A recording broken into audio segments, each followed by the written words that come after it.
What's up, flooring family? Welcome to the huddle. We're here every Tuesday at 3 p.m. Central to discuss maintaining forward progress in your flooring career. Pretty much any trade career, really, but since we're all in flooring, that's where we live. This week we're going to be talking about, yeah, that's what it's about. We're going to be talking about bidding. If you'll remember a couple of weeks ago, we were discussing estimating best practices, and although they can be very similar, we kind of look at estimating and bidding kind of in two very connected silos. So the bidding to me is more of what you deliver to your customer. Your estimating's in-house. You take all that data and you create an actual proposal. So some of the best practices on delivery of proposals to general contractors and as well as end users, or maybe even your, a residential end user. I'll just kick it off with a couple of things. One is when we're sending out proposals to our general contractors, we try to have consistency from an image and data delivery standpoint to the GC. So our bid proposal forms are all the same. They're written in a PDF format so that the different estimators or project executives sending out bids can't go off the rails too far, so that the format of the proposal is always the same. It always has, our project notes, our job specific exclusions, and then our standard exclusions that apply to almost all of our projects. The difference between bidding to a general contractor or bidding to an end user is typically with a general contractor, we're bidding off a set of plans and specs. So we'll state that we're bidding per plans and specifications, dated this date, and these are the scopes we're bidding. From this drawing.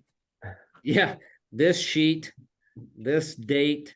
We recognize any addendums that we've gotten prior to bid, which is important because we've had plenty of times not be delivered an addendum, and it did affect our scope, and we had to revise our bid. And the GC that receives those bids, knowing that I did not recognize a particular addendum that had come out, he knew that he needed to let me know, get me the addendum. I was able to revise the bid before, the bid time. But with end users, I typically go deeper and give them an actual scope of work, and I'll build that scope of work out, telling them more detail on every single item that I have figured. So that's kind of how I do it. What about you guys? How's that landscape look for you guys? You probably should have let us go first, Paul. You didn't have to lay it all out like that. Now we're going to go and say, oh, we just get crayons and colored pencils and draw them a picture. Well, something's going right. I mean, Daniel's in Las Vegas with a gold wall behind him, so. It's all about perception, right? It's all about perception. That's why they're doing that. But we're still very much in the learning process of it. Like I think from starting out, getting a lot of practice in the labor only, and then realizing how many details were actually left out when we were awarded the project, when we helped bid on it, helped us kind of structure our own process, so to speak. Now, we do have, like I said right before we started, we don't have like an identical template that we all work off of, right? I mean, they're all similar because they come from the same program, but and the conversation we just had prior to made me realize that maybe we should have an identical checklist, so to speak, with everything like that. But well, that's what this thing's about. A lot of times frankly, we're friends and we talk on the phone, but at the end of the day, I mean, we learn from each other. You guys have taught me Right. stuff, and I've hopefully brought value to you guys as well. And that's what I think this is about from Most our definitely. audience as well as us together here. There's plenty of ways that you can do it, right? Because everyone has their own way. And typically when we're doing it, we're like the when we were talking about estimating, Measure Square, that's the program we use. So when we're building out you're doing our takeoffs and stuff and adding products in there, once we submit the bid, it's all line items. So you get all your materials and all your labor line items 100% there with us already. But depending on who you're submitting the bid to, we won't, give them the price for every single line item. It's going to be, this is what's included. This is then after that, we explain, this is the scope. This is what's excluded. And then right at the bottom, we always say, like, the biggest thing is, one, prep is cosmetic only. And Yeah. two, moisture testing should be done by a third party, not us.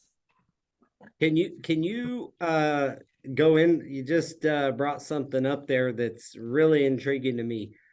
When you say cosmetic, is that understood by the clients?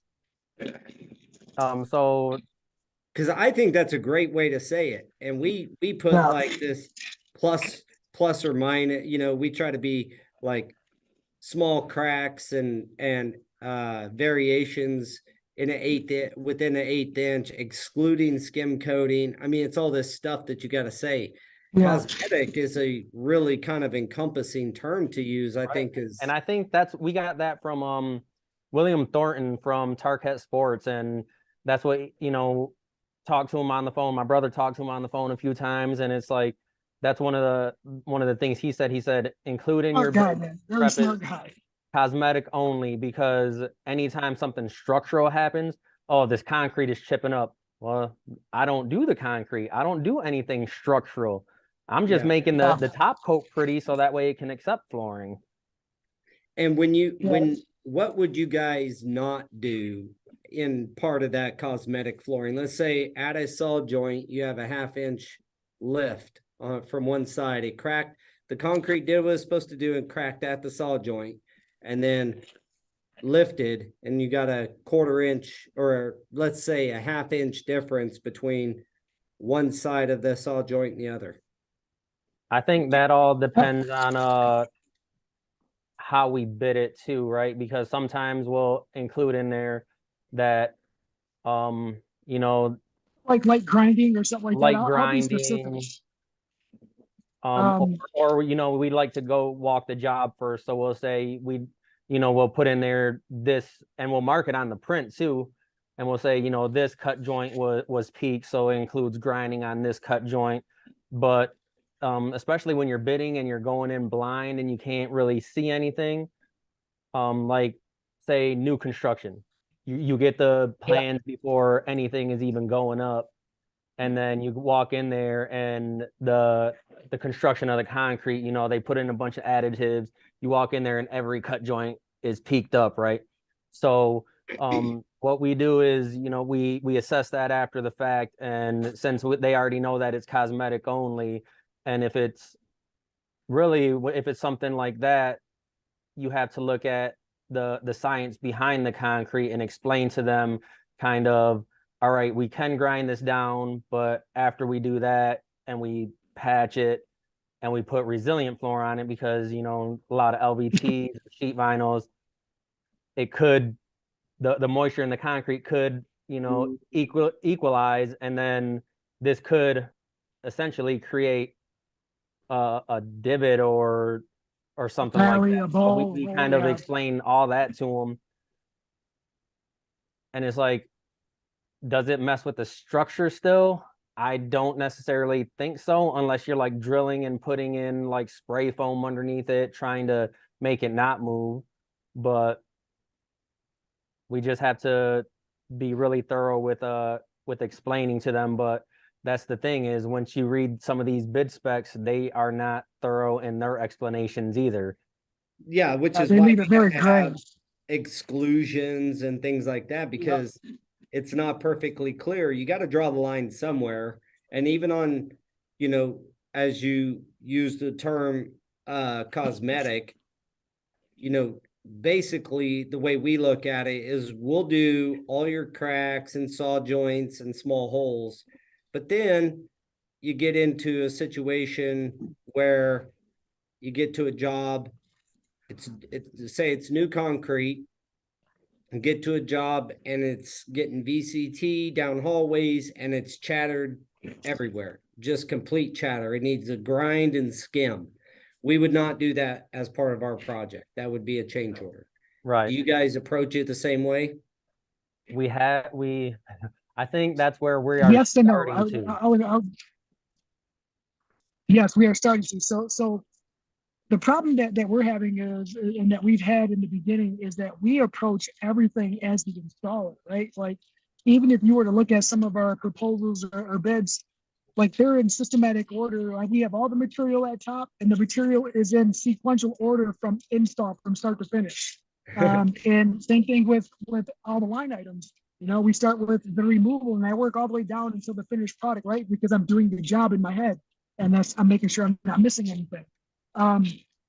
So we were very much all inclusive in 100% of our bids in the beginning, and started realizing that, man, we're just getting our asses handed to us on this. How are these, like, why are they coming in so low? And then through the Freedom of Information Act, you can actually have access to some of the bids that you've lost Publicly, to on the other public companies. Yeah, on the public side. Sorry, on the public side, not like private, anything in the private sector. But so we start looking at that, and then we start like deconstructing our proposal and seeing what was left out and how it was left out. And fortunately for us, we've been around for a long time, not just as preferred flooring, but we've been around long enough where people are willing to answer questions, right? Like,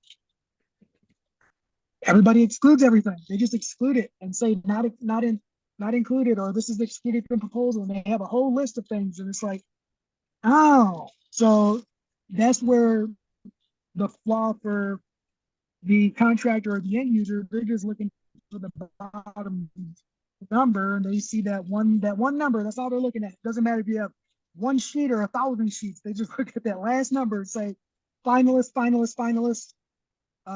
So we're learning that, but fortunately for us, some guys say, let's go look at their line items. Let's see why they're a little bit more. Let's, because I know that they're including a lot of Losing you. They look at it differently. I would say, we try to do it as fair as you can, but you can only bid if you're bidding off a set of plans and specs. You can only bid what the documents are telling you.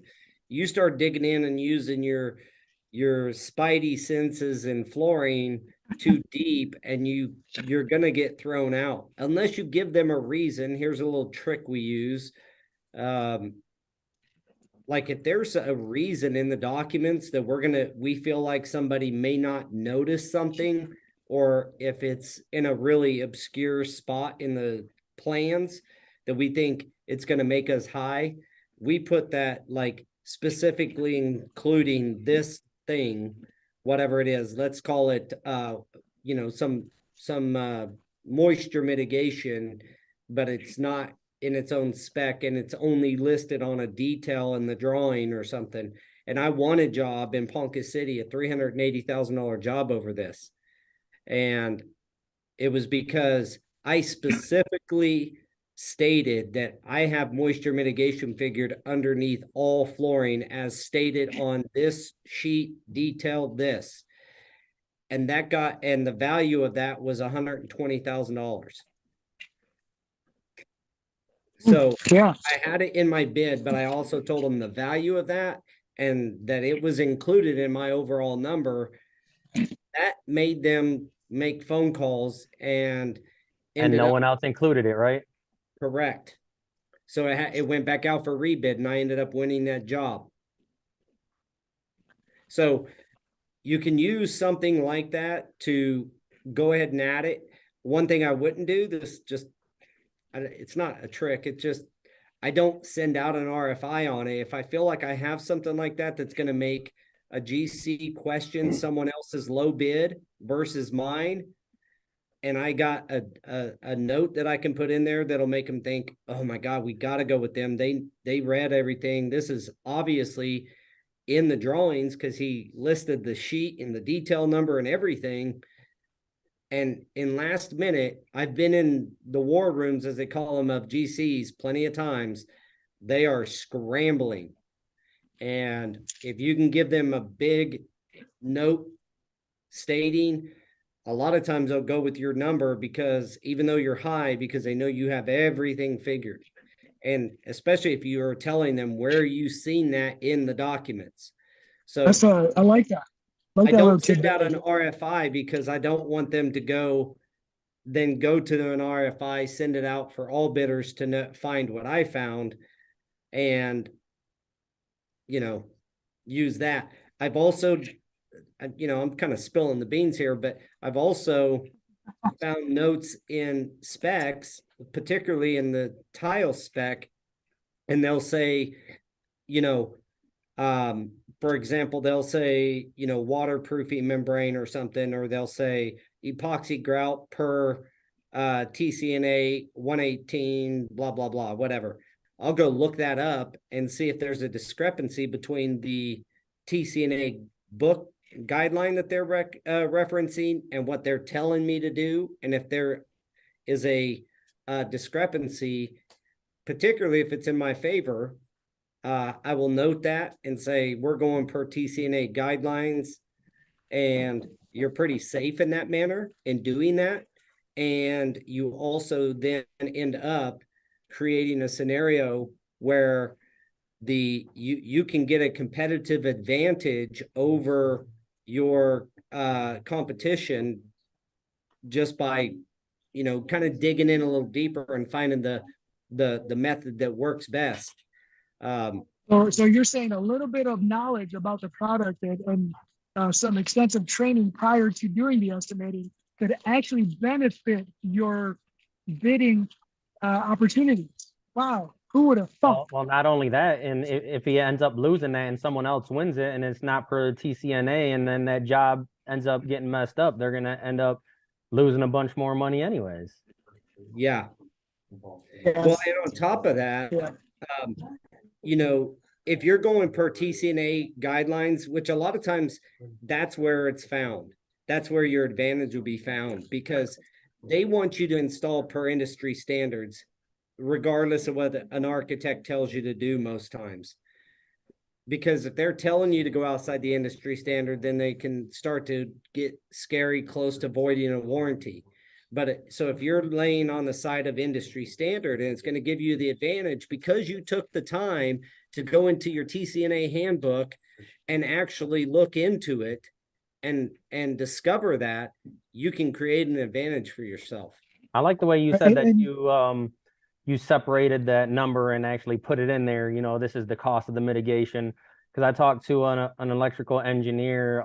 He's actually my son's baseball coach. And he said that when they go out to bids, especially when it's someone, they're training someone new, they say you have to ask these questions to make sure all these other people are going to be including this stuff, because we're not going to not include it. So we need to make sure that either they're going to include it or the GC knows that they're supposed to include it, but they didn't on their bid. That way it's a level playing field for them. But I can kind of see it both ways, to where it's an advantage for you if you do and an advantage if you don't. Yeah, either way, you're in a better situation than not doing anything, obviously. But Right.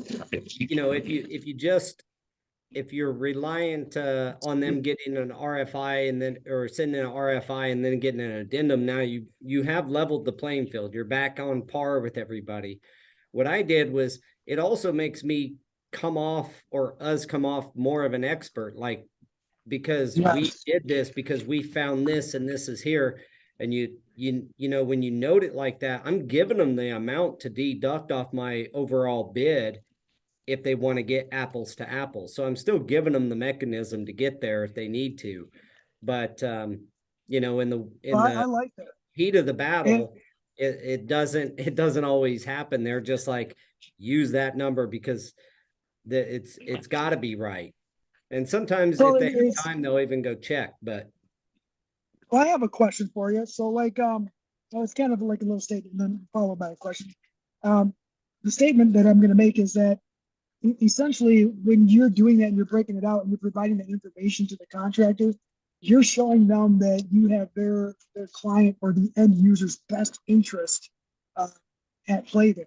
And I guess my question is would be it sorry if I sound green or a little naive, but when they have these final meetings and they're going over these final dollar amounts, do you think that some of this information is actually shared with the end user or the guy who's paying bills at the end of the day for this whole thing?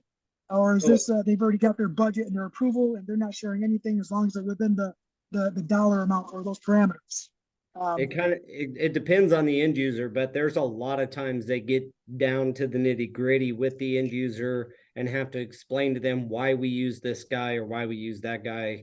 And a lot of times, if you've positioned yourself as the expert, you using this example, which this was a public safety center down in Ponca City. You know, they had to go back and rebid the thing, and they had to go show the owner why now, as a construction manager, this bid has to be redone.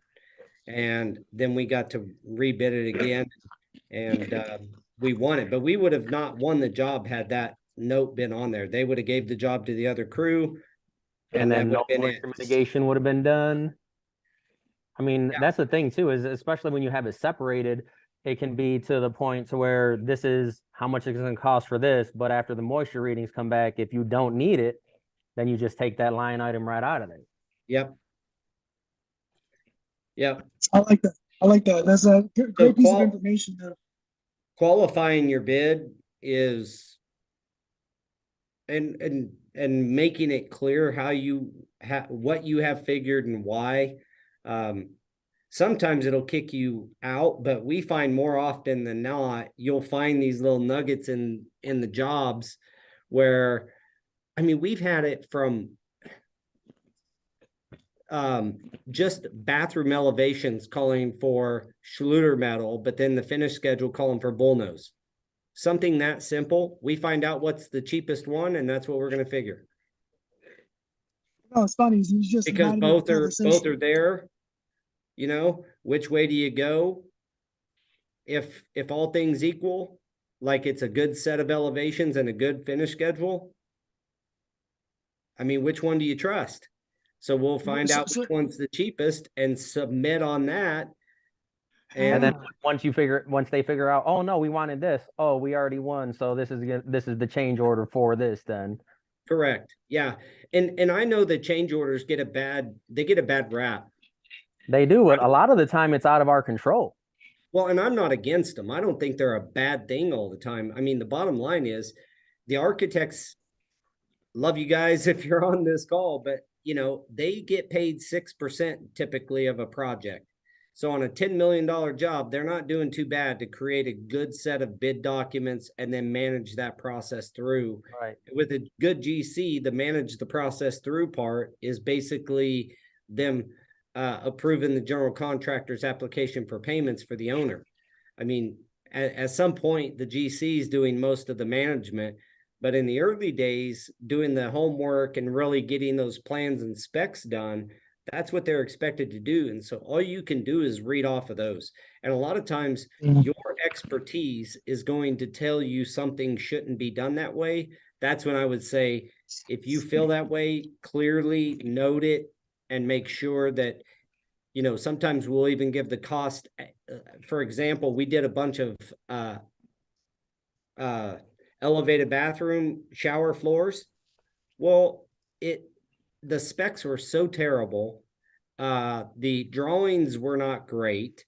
It showed that it was depressed. And so we figured mud setting had nothing to say about waterproofing or what type of It had a plumbing pan liner, the rubberized plumbing pan liners that are rubber sheet, which are terrible for a commercial depressed floor Yeah. system, especially when you're only mud packing, say 2.5, 3 inches.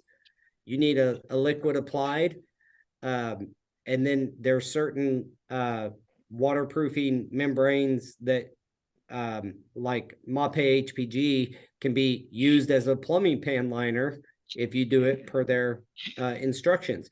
All that being said, I knew that our number, that process is way more expensive than somebody taking a piece of plastic or a piece of rubber sheet and laying it in. And a lot of times the plumbers do that. So the flooring guys don't even do that part a lot of times on jobs, putting the actual pan liner in. It'll go down when they put their drain in, and then you hope it doesn't get a hole in it, which is another reason never to use them. If you're on this call, I'd say try to switch those things out for liquid pan liners anytime you can. But I knew my bid was going to be higher. And I said, per spec is my bid. Here is what's really recommended by TCNA. Please add $27,000. They accepted my base bid, and we ended up change ordering to that number. That's So, awesome. Kelly That Cassidy information is says, great. putting details in the room finish schedule, does that ensure being seen and followed? I think that just depends on how thorough someone's going to be with reading through the paperwork and then actually going through and then, like you said, checking out the discrepancies. This shouldn't be done that way. And it's either, like you said, you go on there and say, this is the base bid, how you're specing it. This is what should be added to get it, to spec per these standards. And either that or submit an RFI, right? Yeah, a lot of times I'll put in what I like tiled the most in this because there's the most variances here. But There's a lot of moving parts. Yeah, and you got a handbook that is recognized by everyone, right? The TCNA guidelines, right? That's been around forever. We don't really have something that strong in resilient or in carpet that holds its weight as much as the TCNA guidelines do, the TCNA handbook. So a lot of times if they'll reference something if they don't reference anything like this job I was telling you about as a multifamily with, recess slab, student housing actually, with recess slabs for the showers, they didn't put nothing in there. So I referenced the TCNA guideline. Even if I lose the job, I'm kind of trying to help them out, and I'm positioning our company as the experts. I mean, we're using the industry standard, and it shows that we at least open that book and consider it when we're bidding. I love that. You're just you're dotting your I's and crossing your T's and making sure that they're aware of that. Right. Something you just made me think about too is and I don't want to get too far off track, but if we have to dissect these plans and all of their terms and go by their master contract, why are they not dissecting our bids?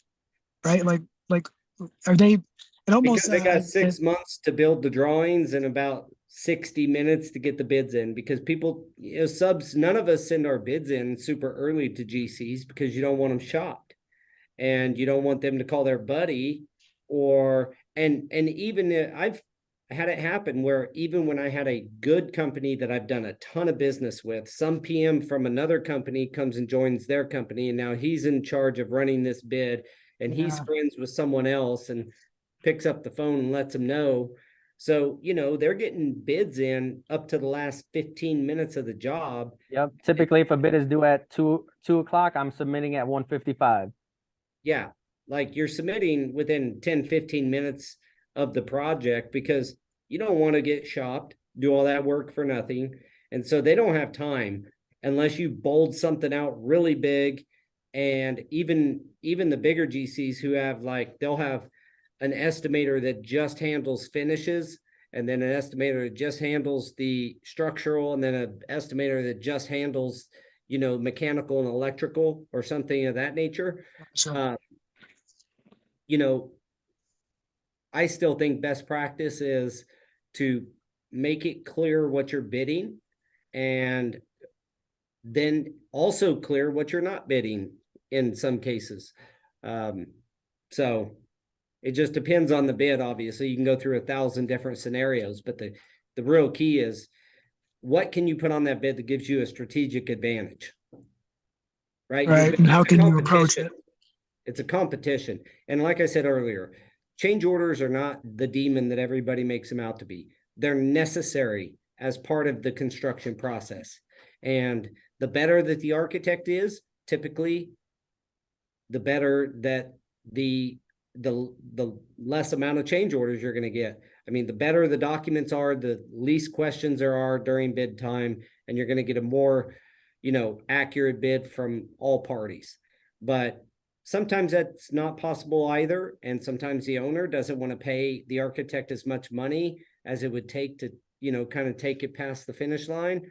And so the architect has to kind of pull back in some ways on some of the services they provide. And that's when you get kind of a crappy set of drawings. So anyway, it's about kind of trying to find the nugget that, at least this part of the discussion has been about, like, where's the nuggets that you can either expose or take advantage of that give you the best possibility of winning the job. As long as you approach that in an ethical manner and you're not trying to, like, clearly cheat somebody. But the fact is, if you're using your knowledge to give yourself an advantage, that's an earned advantage. Right. And not only that, is knowing your reps to, especially when, they're giving you free reign for like value engineering or something like that. And it's really common these days, especially because you just can't find some of these products, or they're 60, 90 days out, when after the bid is won, they're like, we're starting next week. Like, when can you get in here? So we had a project that was like that when, they spec'd the carpet. It was super expensive. It wasn't going to get there till like 2 months after they wanted to be done with the project. And I was like, look, we can go with this other product. It's the same color scheme. It's the same face weight. It's going to perform the exact same, and it's going to save the client $8,500. It's like, not all change orders are bad either. Sometimes, you give them money back. And the crazy thing is with that is, by doing that, sometimes your margins actually go up because it's a less expensive product and you have a lot more wiggle room there to work with. So your margins can go up a little bit, even though you're selling a less expensive product.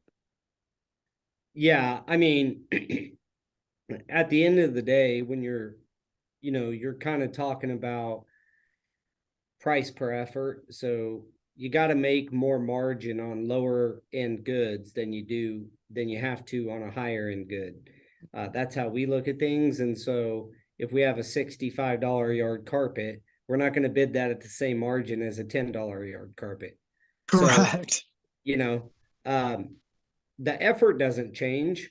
So you need to make sure your margins are covering all your overhead costs, unless you get into your estimating practices of figuring overhead and approximate hours of overhead and all this management fee and building that all out. We do not. We look at it like, this is our heavy costs. We're going to mark up this line item this much, this line item this much, and on through. And then we produce our bid off of that.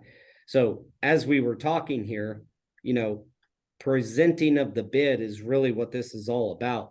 Give yourself a reason to be looked at, right?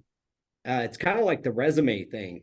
I was taught a long time ago, like, have your bid form a professional looking bid form. Your guys' sounds like it's a professional bid form. You want it to be something that, stands out a bit. And then B is just make sure that you're, and also recognizable. Like, if you guys are the firm, I've talked to, plenty of people. You guys up there have a great reputation in Michigan. So when somebody sees your form with your logo in the same spot, it's the same, they get their brain recognizes it, and they at least want to look at your number. It goes back to the branding episode that we talked about, right? You gotta stay on brand all the time. Yep. Once your brand is recognizable, then you know, that automatically makes people think, ooh, I know who that is. Let's take a look at that one. Yeah, they at least Oh, want to put speaking your of that, number, pull your bid up and take a look at it. Even And a then if second you look actually, sometimes.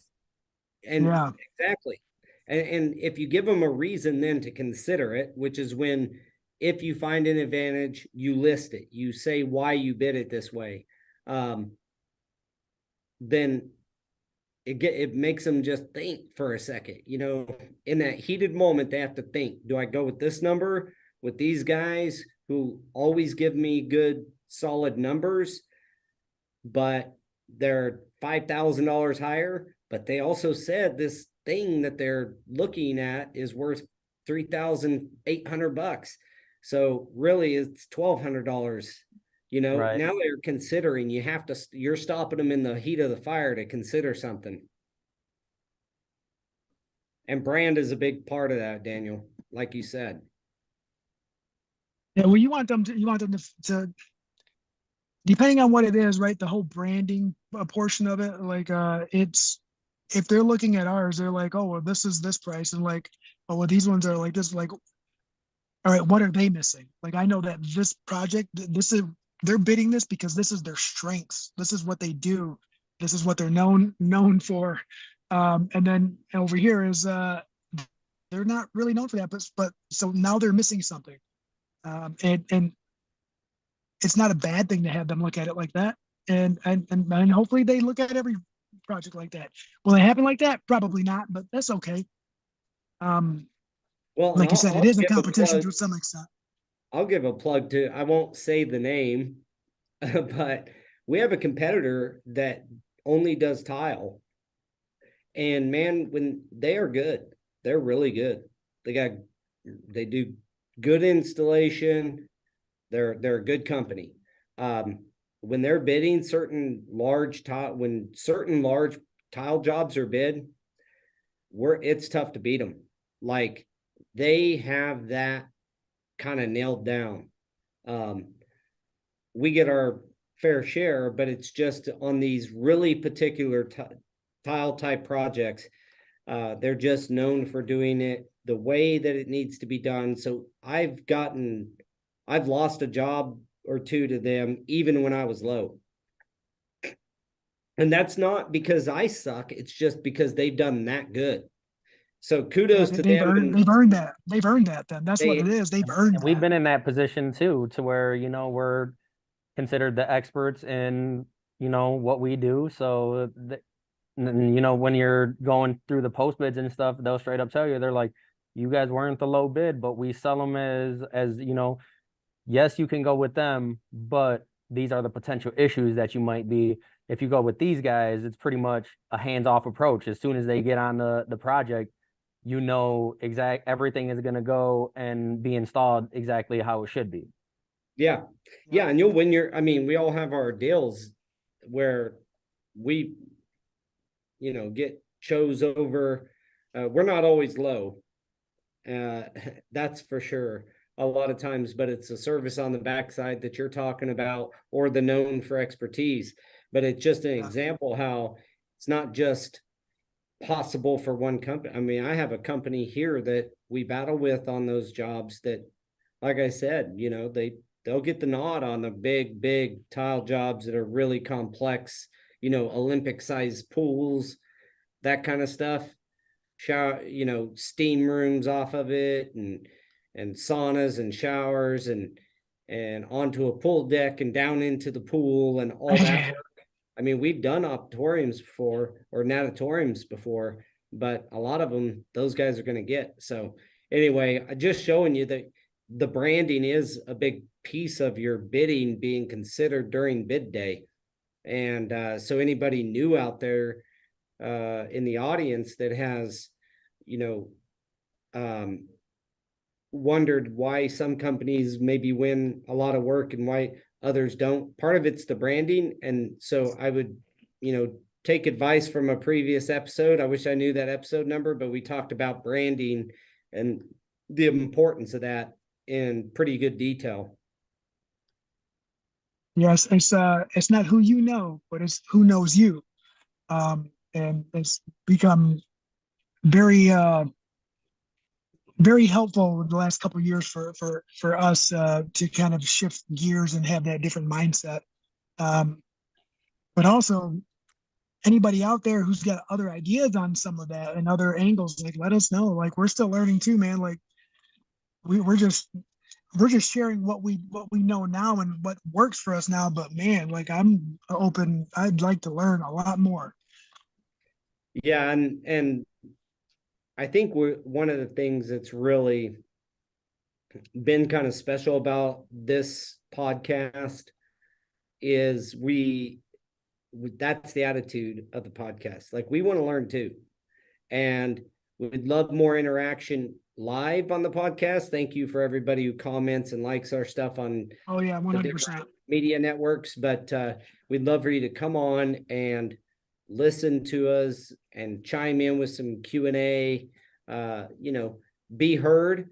And it can make the podcast people sometimes bring up different questions than what we can think of in our in the heat of the moment here. But so I encourage you, this is my plug, to like and subscribe us if on our YouTube, if that's where you're consuming it, or if you're catching it on one of our social channels or one of Preferred Flooring social channels, please give it a thumbs up. Drop a comment in. Maybe you agreed with some of this, maybe you didn't, maybe you disagreed. Maybe you could teach us something, right? That's what it's all start the about. conversation. So maybe you have the most bomb bid form out there that nobody knows about, and you're willing to share some of that information with the industry, right? And you just have that. You're sitting on it. Is burning a hole in your pocket. You need to share it, and you just give us a call and help us out, man. Like, we'll share your brand. You share some information. Come on now, let's scratch each other's backs, man. Like, we're all in this together to some extent, right? Yeah, well, there is a element of all of us flooring guys trying to band together, and I think you see that when you go to the conferences.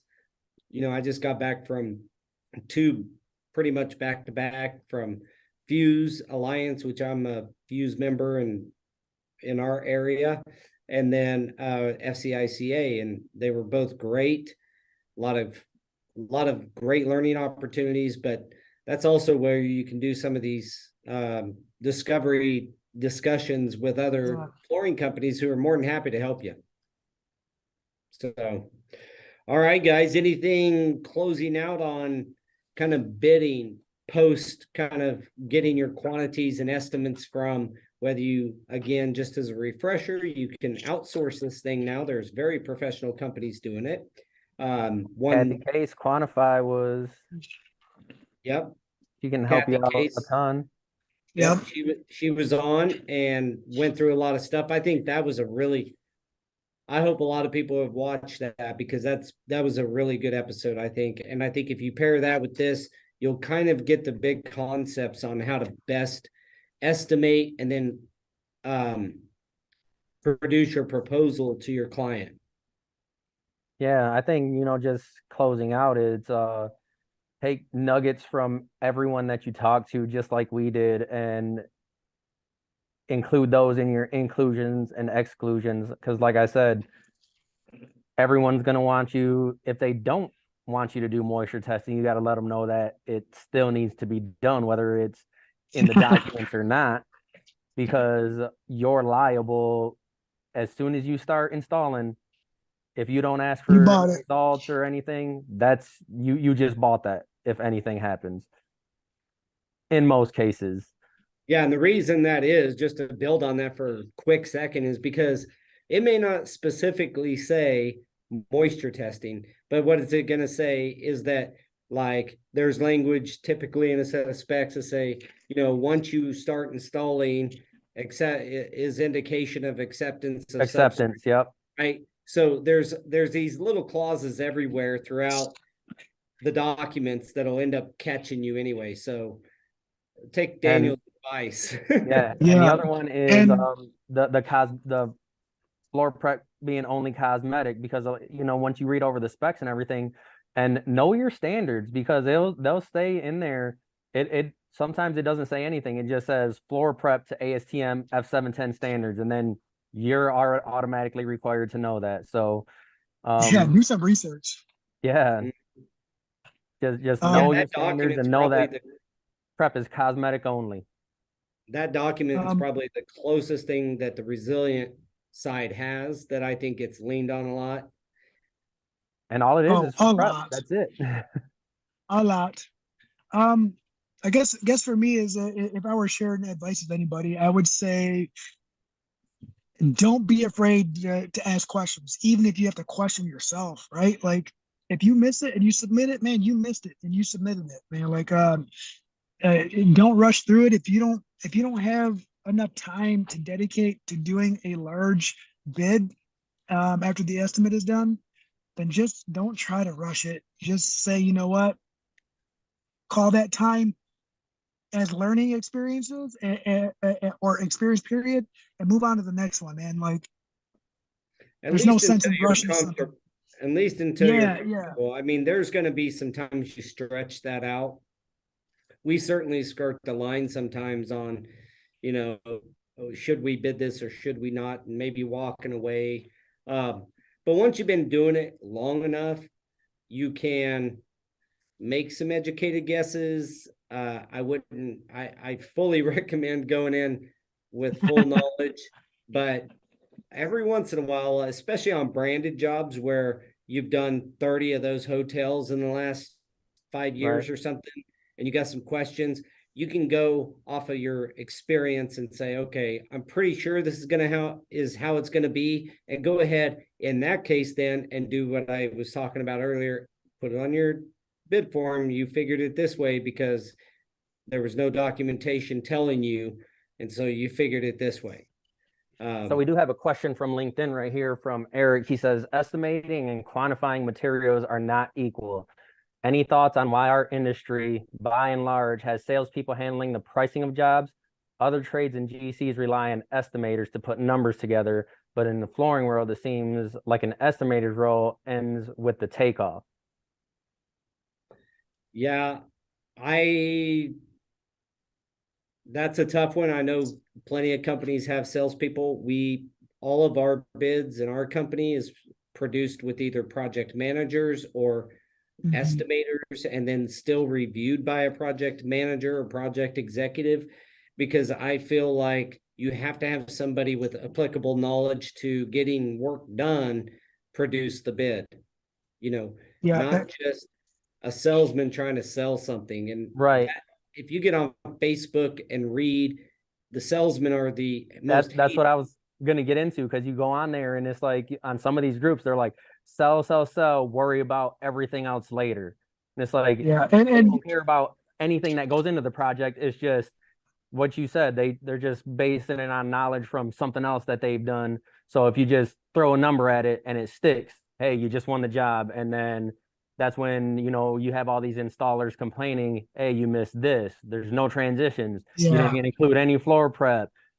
This material shouldn't be installed here. It's like there's so much that goes into it, and the salesmen are just sell, sell, sell, and then that's where that fine line is between people like us that are trying to include everything and not miss anything, and then you got those people that are just, here's a number, accept it, and then try and get change orders later.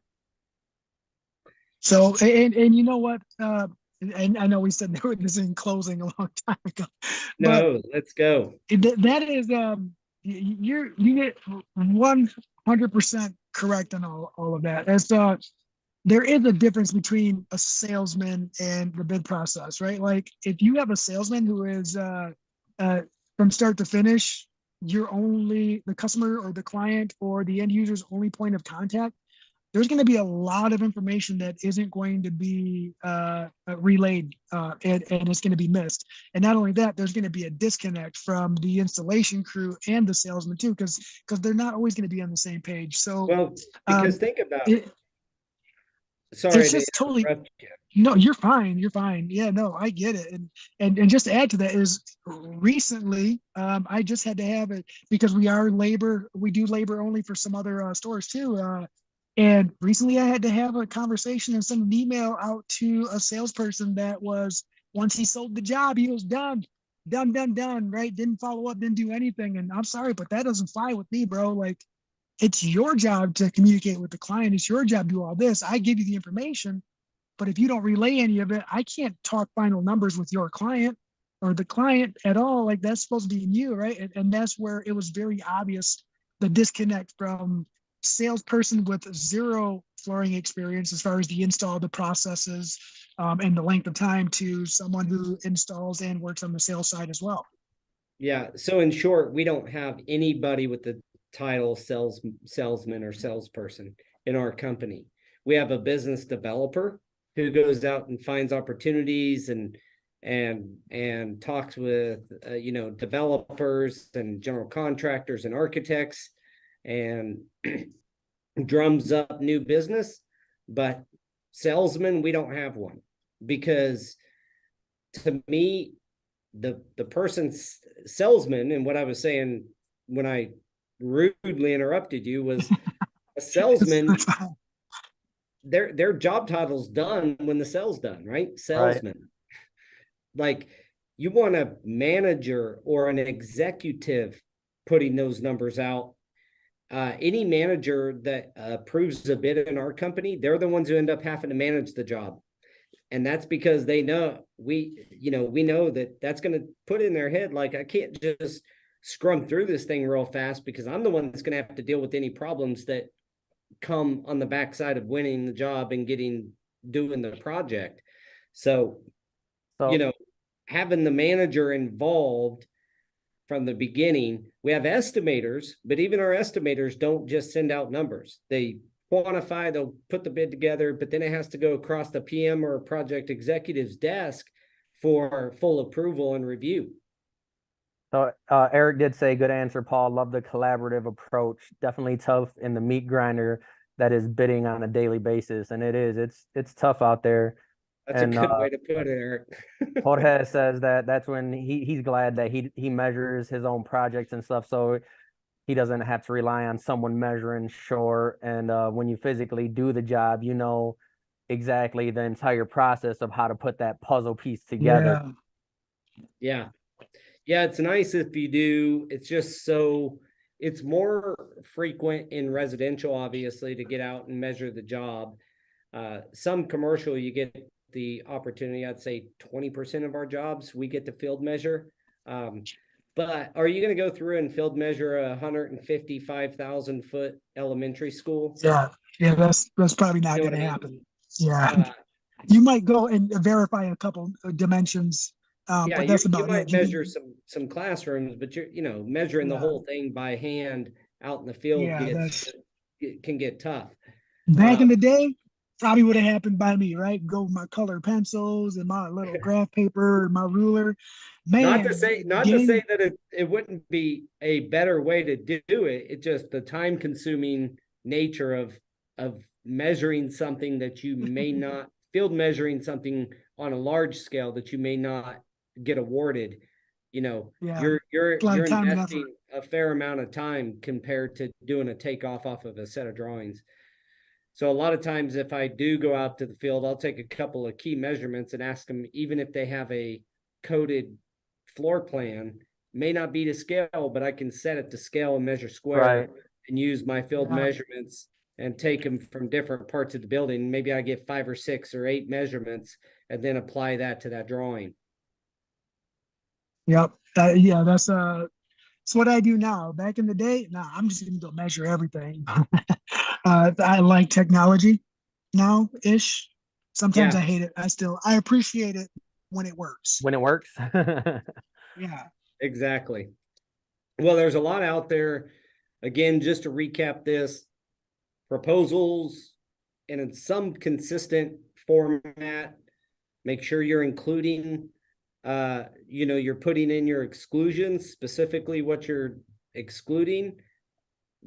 Just a little note on ours where we have job specific exclusions. It's because we found when we added something to our standard exclusions, it was just a word or two and it would get overlooked because it's in the same spot, same exclusion spot as all the other bids. So we added a spot for job specific exclusions. So maybe a remodel, we're going to specifically exclude moving, and that's where we'd put that kind of thing.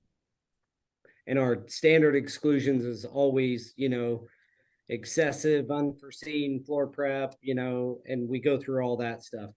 Final cleaning, protection of floors, that kind of stuff. So making your bid somewhat consistent.